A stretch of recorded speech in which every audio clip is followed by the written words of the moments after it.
Pizzagate, and post-truth politics. During the 2016 election, the claim that Hillary Clinton was a pedophile started in a Facebook post, spread to Twitter, and then went viral with the help of far-right platforms like Breitbart and InfoWars. The thrust was that hacked emails contained coded messages about human trafficking and connected several restaurants and Democratic officials with a child sex ring. A clear case of fake news. But it remained unclear whether Pizzagate was just mass hysteria or the work of connected interests with real resources and agendas. It took almost a year and 2 teams of researchers to sift through the digital trail.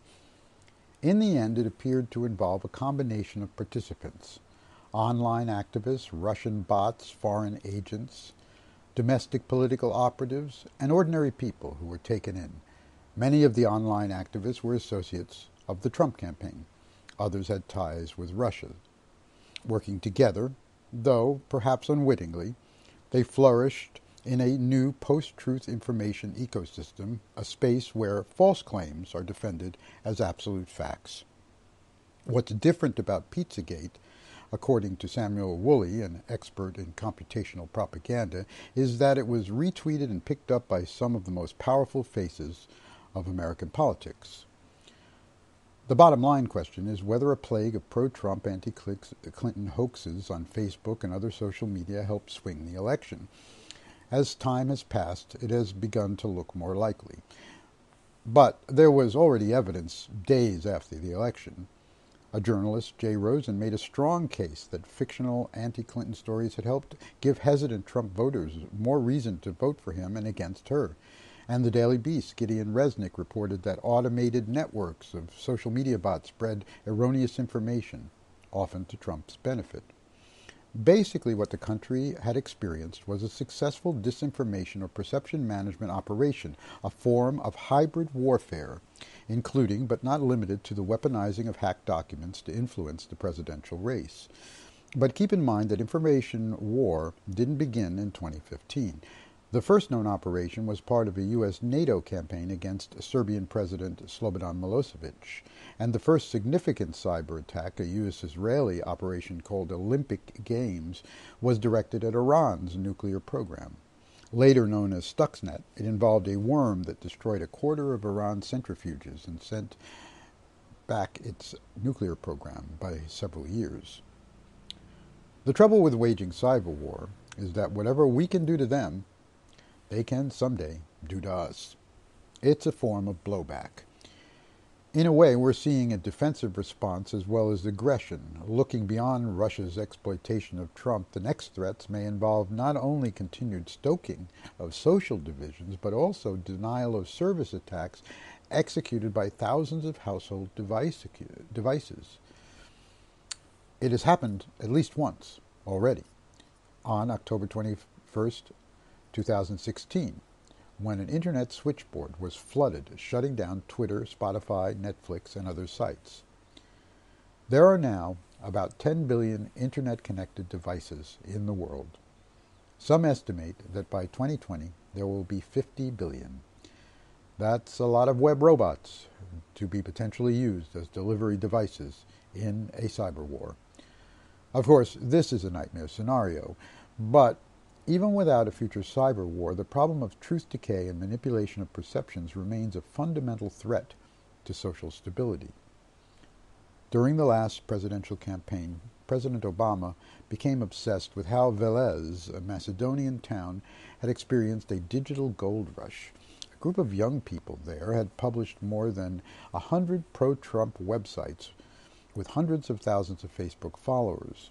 Later, he framed the issue this way: if we can't discriminate between serious arguments and propaganda, then we have problems.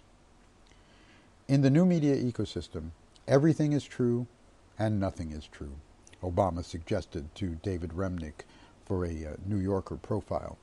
Quote, an explanation of climate change from a Nobel Prize-winning physicist looks exactly the same on your Facebook page as the denial of climate change by someone on the Koch brothers' payroll.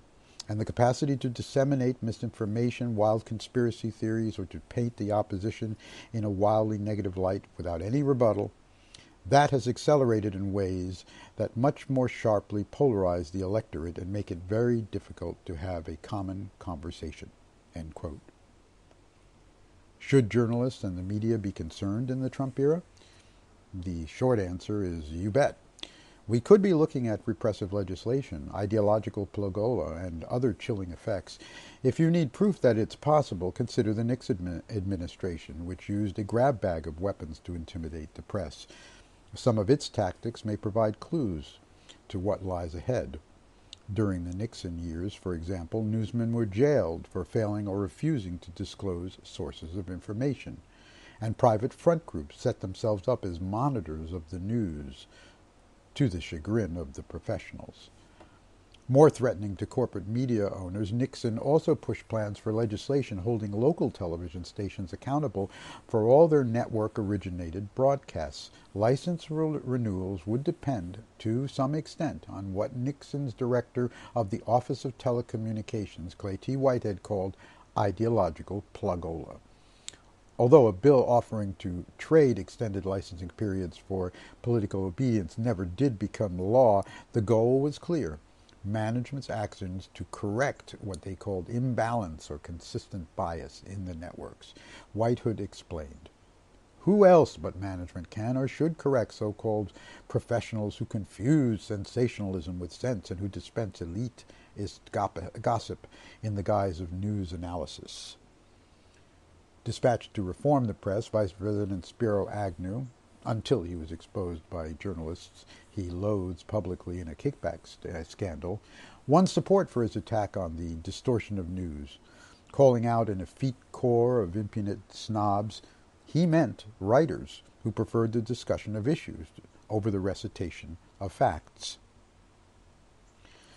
The call for more objectivity was really a rejection of inconvenient truths. All this happened decades ago, of course, but similar moves may be ahead.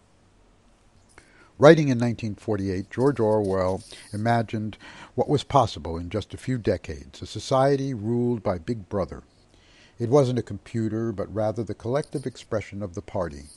But nothing like the Republicans. This party was an autonomous bureaucracy and an advanced surveillance state, interested only in perpetuating itself as a hierarchy. In Orwell's dystopia, the people had become insignificant without the power of grasping that the world could be other than it is. Concepts like freedom were perverted in 1984 by a ruthless newspeak perpetuated by the party through the media. A good thinker was someone who followed orders without thinking. Crime stop was the instinctual avoidance of any dangerous thought, and doublethink was the constant distortion of reality to maintain the party's image of infallibility. By most measures, 70 years later, we're not quite there yet, but we do face a palpable risk that freedom and equality will be seriously undermined over time by a new form of newspeak, a Trumpian version promoted by the administration and its allies through their media. So far, we have Trumpian good thinkers, the sycophantic surrogates who follow his lead without thinking, along with Crime Stop, an instinctual avoidance of disloyal thought, and elements of doublethink, the constant distortion of reality to maintain Trump's insatiable ego and image of infallibility. Orwellian ideas seem to be resurfacing in a postmodern reality TV form.